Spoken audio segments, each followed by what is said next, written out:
প্রিয় দর্শক, স্বাগত সবাইকে আমাদের প্রতি রাতের নিয়মিত টক শো। এই সময় আমি জহিরুল আলম আপনাদের সঙ্গে আছি। প্রিয় দর্শক, রাত পোহালি, বাংলা নববর্ষ 1423, বিচিত্র সব আয়োজনে বিনোদনে ভরে উঠবে এই নগরী এবং সারা দেশ। বাংলা নববর্ষ উদযাপন, ইংরেজি নববর্ষ সাধারণত মধ্যরাতে, কিন্তু বাংলা নববর্ষ সূর্য ওঠার পরেই শুরু হয়। তবে নানা আচার অনুষ্ঠান শুরু হয়ে যায় এর আগেই, যেমন চৈত্র সংক্রান্তি উদযাপিত হয়ে গেল আজ।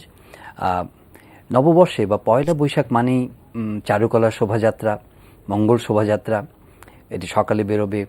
ছায়ানটে বর্ষবরণ আয়োজন আছে। তবে অনুষ্ঠানমালা বিকেল 5টার পরে করা নিয়ে নানা রকম বিভ্রান্তি তৈরি হয়েছিল। উন্মুক্ত স্থানে কোনো অনুষ্ঠান করা যাবে না বলে পুলিশের যে সিদ্ধান্ত এসেছে, সেটি মিশ্র প্রতিক্রিয়াও এসেছে এর মধ্যে। যেমন নারী নিরাপত্তা জোট একটি সংগঠন, তারা এর কড়া সমালোচনা করেছে। জোটের পক্ষে সুলতানা কামাল বলেছিলেন যে এই সিদ্ধান্ত তার ভাষায় মধ্যযুগীয় চিন্তার প্রতিফলন।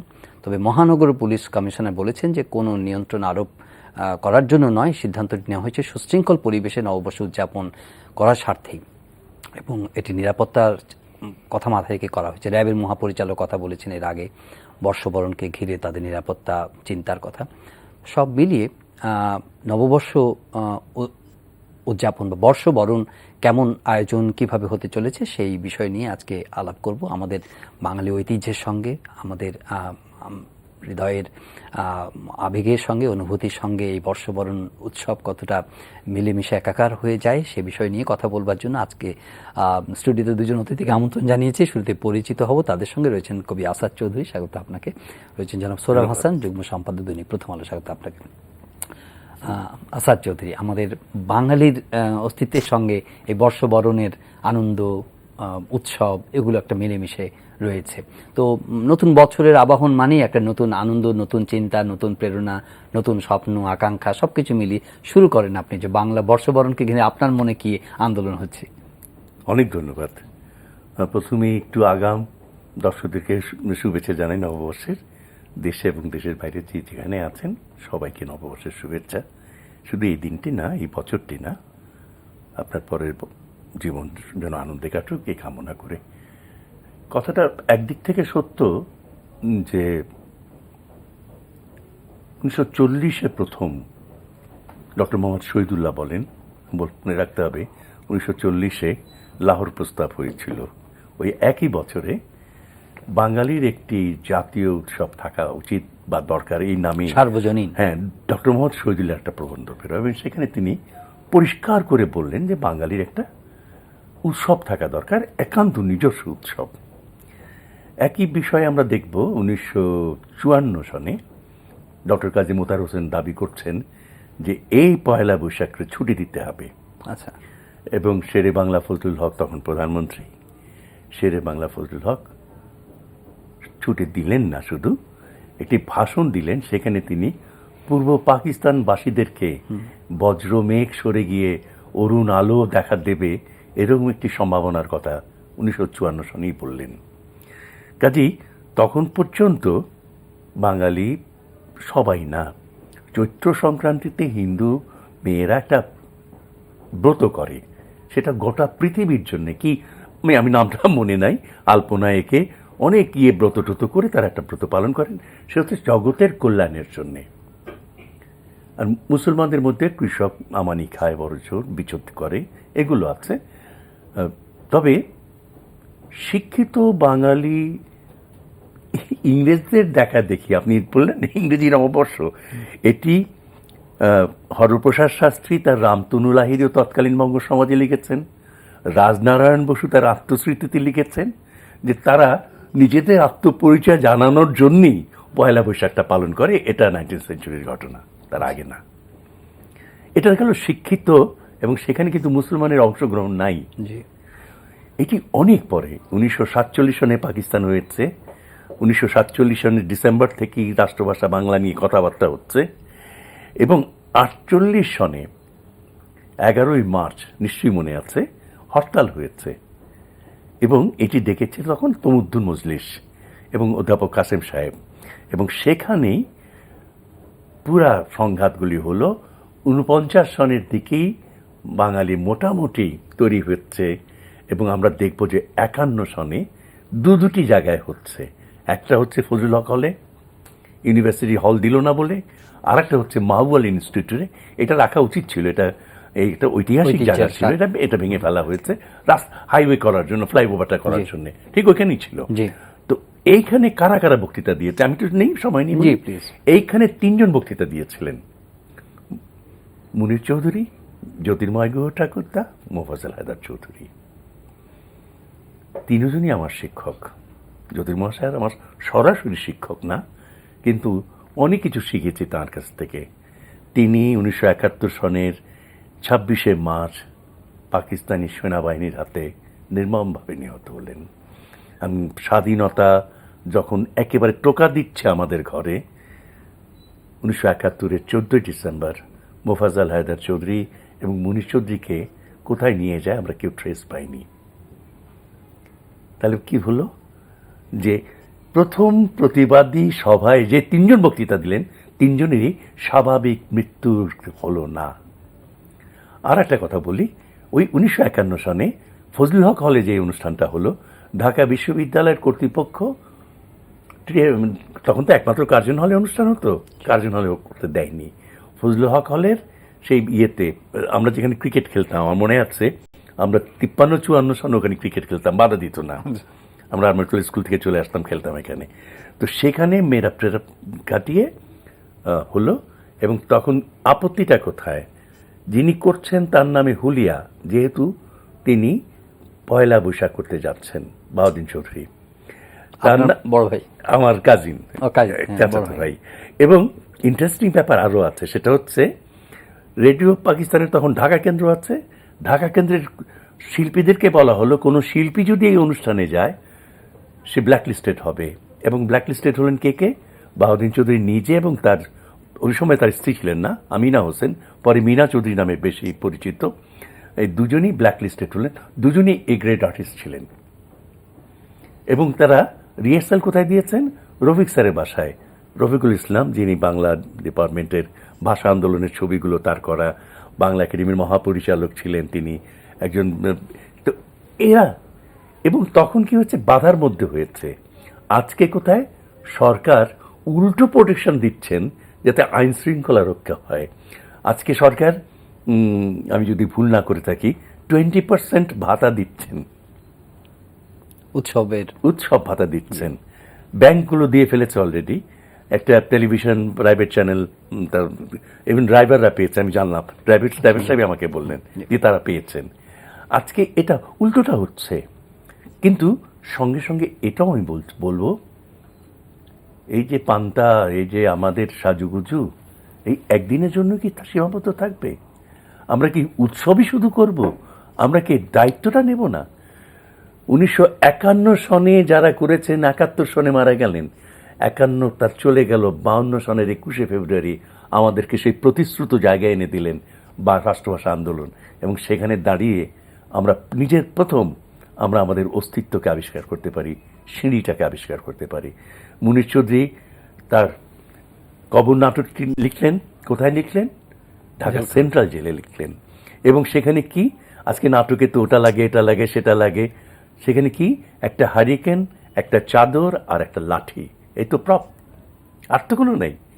এবং সেখানে সেই বিখ্যাত ডায়ালগ, এইখানে এ মুহূর্তা কবরে থাকবে না, এই যে একটা আশার কথা জাতির সামনে ঘোষণা দেওয়া, এটি প্রয়োজন ছিল সেই সময়।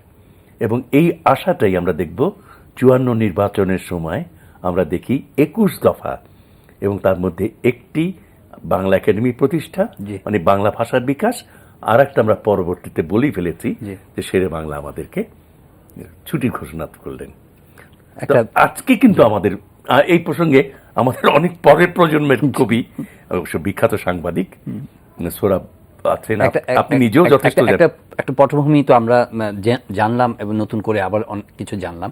কিন্তু এর মধ্যে একটা প্রতিবাদের শুরু আছে, যে উৎসবের আনন্দের সঙ্গে আমাদের দায়িত্ব নেয়ার প্রশ্নগুলো চলে এসছে।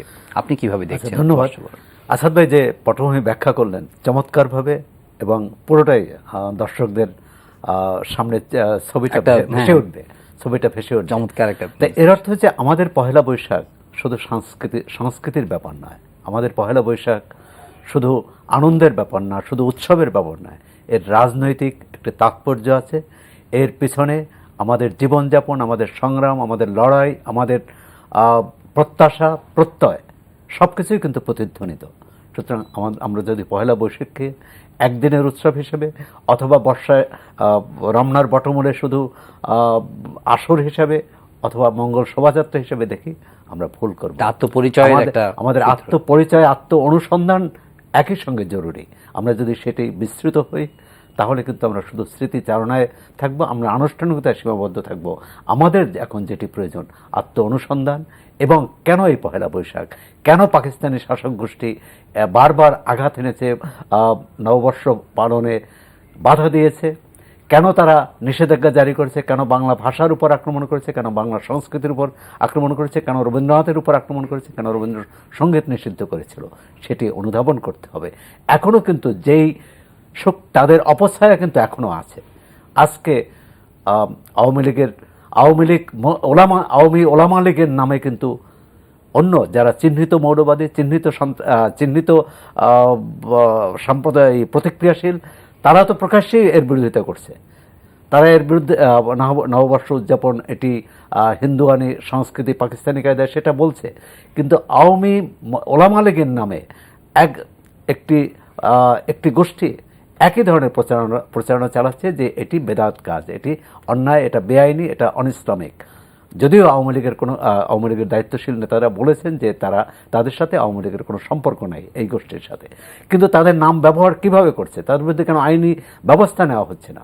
এর পাশাপাশি যেটি হচ্ছে যে পহেলা বৈশাখে সরকার আইনশৃঙ্খলা রক্ষার জন্য, জননিরাপত্তা রক্ষার জন্য কিন্তু কিছু বিধিনিষেধ আরোপ করেছে। এই বিধিনিষেধ আরোপ নিয়ে অবশ্যই বিতর্ক আছে, কিন্তু বিধিনিষেধ আরোপ করতে হলো কেন? কেন আমরা একটি নির্ভয় নির্বিঘ্ন পরিবেশে আমরা কেন পালন করতে পারবো না? এবং সেটি একদিনের জন্য কেন, সারা বছরই কেন জনগণের, মানুষের নিরাপত্তা থাকবে না? আমরা চাই এমন একটি পরিবেশ, এবং সেটি প্রতিদিনের জন্য। শুধু পহেলা বৈশাখে শত শত পুলিশ মোতায়েন করে নিরাপত্তা দিলেন সেটা না, পুরো দেশে মানে সারা বছর এমন একটি পরিবেশ রাখতে হবে, এমন একটি গণতান্ত্রিক সহিষ্ণু পরিবেশ রাখতে হবে যাতে মানুষ নিরাপদে যে কোনো উৎসবে, যে কোনো অনুষ্ঠানে যায়। আপনি বলছিলেন যে শুধু সাজুগুজু করার ব্যাপার নয়, এটার সঙ্গে একটা অন্য প্রত্যয়, একটা অন্য চিন্তাও, এটার আত্মপরিচয়ের একটা সূত্র এটার সঙ্গে জড়িয়ে আছে। কিন্তু আরও কিছু কিছু বিষয় আমরা, নিরাপত্তার প্রসঙ্গটা আমরা আলাপ শেষ করতে চাই। মানে নিরাপত্তাকে স্বাগত জানিয়েছে অনেক সংগঠন, ছায়ানটের মধ্যে আছে, সমৃদ্ধ সাংস্কৃতিক জোটেরও তারা মোটামুটি সহিষ্ণু এবং কি বলে যে ওয়েলকামিং মনোভাব আছে। কিন্তু আমরা নারী নিরাপত্তার জোটের একটি সংগঠন সুলতানা কামাল, তিনি কিন্তু খুব মানে বেশ কড়া সমালোচনা করেছেন এই নিরাপত্তার চাদরটাকে বা 5টা পরে প্রোগ্রাম না করতে দেওয়াকে। আপনি কিভাবে দেখছেন? আমি এটাকে প্রথমে আমি বলেছি যে একটা সময় ছিল যে পাকিস্তানিরা বাধা দিত। সোহরাব তো সাংবাদিক মানুষ, খুব সংক্ষেপে চুম্বক কথাটা বলে ফেলেছেন। বঙ্গবন্ধু বলেছিলেন এবারের সংগ্রাম মুক্তির সংগ্রাম, এবারের সংগ্রাম স্বাধীনতার সংগ্রাম। স্বাধীনতা পেয়েছি, 30 লক্ষ লোক শহীদ হয়েছেন, প্রতিটি মানুষ সিদ্ধত কষ্ট ভোগ করেছেন, কিন্তু স্বাধীনতা পেয়েছি, মুক্তিটা আসেনি। এখানে যদি শেষ হতো খুব খুশি হতে পারতাম, মুক্তির দায়িত্বটা নিয়ে আমরা কিছুটা কথা বলতে পারতাম। কিন্তু সঙ্গে সঙ্গে এটুকু বলবো, পাকিস্তান পরাজিত, সেনাবাহিনী পরাজিত হয়েছে, কিন্তু পাকিস্তানি মনোভাবের বিন্দুমাত্র পরাজয় হয়নি। এটা দেখা যায় যুদ্ধ অপরাধীদের বিচারের ক্ষেত্রে, এটা দেখা যায় বঙ্গবন্ধু হত্যাকারীদেরকে কি করে প্রোটেকশন দেওয়ার চেষ্টা করা হয়েছিল। এই যে রাজনৈতিক আচরণগুলো সোহরাব ইশারা করেছে, আমার মনে হয় এগুলি একটু সরাসরি বললে বোধহয় আপনার জবাবটা কিছুটা পাওয়া যাবে। আজকে সরকার অনুভব করছেন, মানে পুলিশ প্রশাসন অনুভব করছেন, আমার মনে আছে যে আমরা আলাপও করেছিলাম, যিনি দায়িত্বে আছেন অপারেশনের, তিনি অংশ নিয়েছিলেন, আমরা আলাপ করেছিলাম। এবং এটা সত্য কথা যে দেশে যে কোনো কারণেই হোক না কেন, সরকারের মনোভাবের জন্য হোক, বিরোধী দলের মনোভাবের জন্য হোক, গণতান্ত্রিক সুস্থ গণতান্ত্রিক পরিবেশটা নেই। কোথায় যেন তালি দেওয়া আছে, সেলাই করা আছে, পরিপূর্ণ সুস্থ আমি বলতে পারছি না। এবং এই অবস্থায় আমরা দেখেছি যে অনেক রাজনৈতিক না, অনেক হত্যাকাণ্ড হয়েছে, মেয়েদের উপর অত্যাচার হয়েছে, একটা দুটা দৃষ্টান্ত না, খবর ছেলেদের মানববন্ধন দেখি, প্রতিরোধ দেখি, বিভিন্ন সময় দেখি। এখন এই যে ব্যাপারগুলো ঘটছে, আমরা জোর গলায় কি বলতে পারছি যে প্রশাসন খুব আন্তরিক? কোথায় যেন মনে হয় সে শেয়ার কেলেঙ্কারি হোক কিংবা রিজার্ভের টাকা, এসব সব কিছু মিলিয়ে জনগণের মধ্যে একটা সংশয় আছে যে কোথাও কোথাও যেন একটু প্রশ্রয় দেওয়া, একটু আশ্রয় দেওয়ার প্রবণতা আমরা লক্ষ্য করছি। এবং সেটা যদি হয়ে থাকে তাহলে পুলিশ যে ভূমিকাটা নিচ্ছে এটাকে আমি নিশ্চয়ই স্বাগত জানাবো। এটা এই না যে পাকিস্তানি স্টাইলে বন্ধ করে দিচ্ছি 5টার পর আর এক, ওটা কিন্তু না, এটা অন্য দিক থেকে ঠিক রিভার্স স্টাইলই হচ্ছে। এবং সুলতানা কামাল যেখানে বলেছেন এটি আমি স্বাভাবিক, একজন মুক্তিযোদ্ধা এভাবে বলবেন। সুজয় শ্যাম, আমার কিছুদিন আগে আমরা শহীদ মিনারে বলছিলাম, আমি যে বাংলাদেশ স্বাধীন হয়েছে, কাসাদ ভাই বাংলাদেশ স্বাধীন হয়েছে যে অ্যাম্বুলেন্সে চড়ে অনুষ্ঠানে যাওয়ার জন্য। কেন? যে মরা মানুষ তো আমরা, অ্যাম্বুলেন্সে যাই। অর্থাৎ যখন হরতাল হয়, পেট্রোল বোমা মারে, তখন অ্যাম্বুলেন্সে করে যেতে হচ্ছে। এটা অভিমানের কথা, রাগের কথা, একটা মুক্তিযোদ্ধার মুখ দিয়ে এটা বেরোতেই পারে, আমি এটা অস্বীকার করি না। কিন্তু এটার সঙ্গে সঙ্গে আমার মনে হচ্ছে যে কিভাবে বলবো, ওলামা লীগের কথাটা বলেই ফেলেছেন, অন্যদের ক্ষেত্রে শুধু এটুকু বলার আছে যে জনগণের স্বার্থ যেখানে আছে, জনগণের ইচ্ছা আকাঙ্ক্ষার বিপরীতে কেন এরা দাঁড়াবেন? তখন এই প্রশ্নটা কিন্তু আমার মনে সে 47-এর আগে থেকে শুরু হয়েছে। কিন্তু কিছু ঝুঁকি তো আছে, রিমার্কেবল কিছু ঝুঁকি, ভিজিবল কিছু ঝুঁকি তো থাকেই। আমরা রমনা বটমূলের বোমা হামলার কথা জানি, তারপরে নারীদের উপরে কিছু লাঞ্ছনার কথা আমরা সর্বসাম্প্রতিকই হয়েছে। তো সেই কথাগুলো চিন্তা করে যদি নিরাপত্তার কিছু চাদর দেওয়া হয়, কিছু সিদ্ধান্ত নেওয়া হয়, এতে সমস্যা দেখছেন কোথায়? না, নিরাপত্তা তো অবশ্যই দেবে। এবং আপনি যে ঝুঁকির কথা বললেন, নিরাপত্তার ঝুঁকির কথা, একটা আন্তর্জাতিক প্রেক্ষাপট, একটা হচ্ছে জাতীয় প্রেক্ষাপট, দেশীয় প্রেক্ষাপট। আন্তর্জাতিক প্রেক্ষাপটে যেটা বিশ্বব্যাপী জঙ্গিবাদের হানা এবং জঙ্গিবাদের যে দৌরাত্ম্য, সেটা আমরা দেখছি। কিন্তু আমাদের সরকার কিন্তু আমাদের আশ্বস্ত করছে যে দেশে আল কায়দা বা আইএস এই ধরনের দুর্ধর্ষ জঙ্গির কোনো ভিত্তি এখানে নেই, কোনো তৎপরতা এখানে নেই। তো সেক্ষেত্রে আমরা আশ্বস্ত হওয়ার ব্যাপার। এবং গত 7 বছরে এই সরকারের, আগের সরকার যাই করুক, এই সরকার আমাদের বারবার আশ্বস্ত করেছে, তারা অভিযান চালিয়েছে যে এই জঙ্গিদের বিরুদ্ধে কঠোর অবস্থান নিয়েছে, তারা জিরো টলারেন্স বলছে। যদি সেটাই হবে তাহলে এই উদ্বেগ কেন? তার মানে হচ্ছে অন্য কোনো বিষয়, শুধু জঙ্গি নয়, শুধু মৌলবাদী গোষ্ঠী নয়, শুধু যারা পহেলা বৈশাখ পছন্দ করে না তারা নয়, তাদের কাছ থেকে, তাদের পক্ষ থেকে যে আশঙ্কা, সেটি আমরা অবশ্যই আমলে নেব।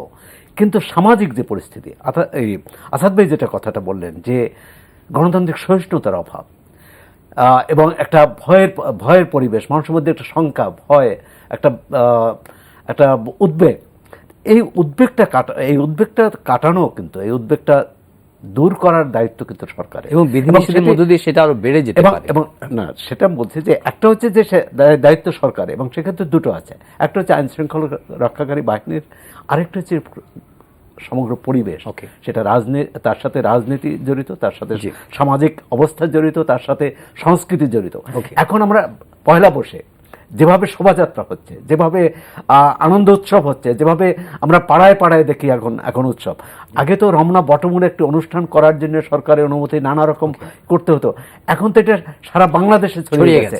এখন কোনো শক্তি নেই যে এটি বন্ধ করতে পারবে, কোনো নিষেধাজ্ঞা জারি করে বা কোনো আইনশৃঙ্খলা রক্ষাকারী বাহিনী দিয়ে যে কোনো অপশক্তি এটা করতে পারবে না। কিন্তু সরকারের কাছ থেকে আমাদের যেটা চাওয়া সামগ্রিক পরিবেশটা একটু উন্নত করা, একটা পরিবেশটা সুস্থির করা, মানুষের মধ্যে অভয় জাগিয়ে তোলা, স্পেস তৈরি করা।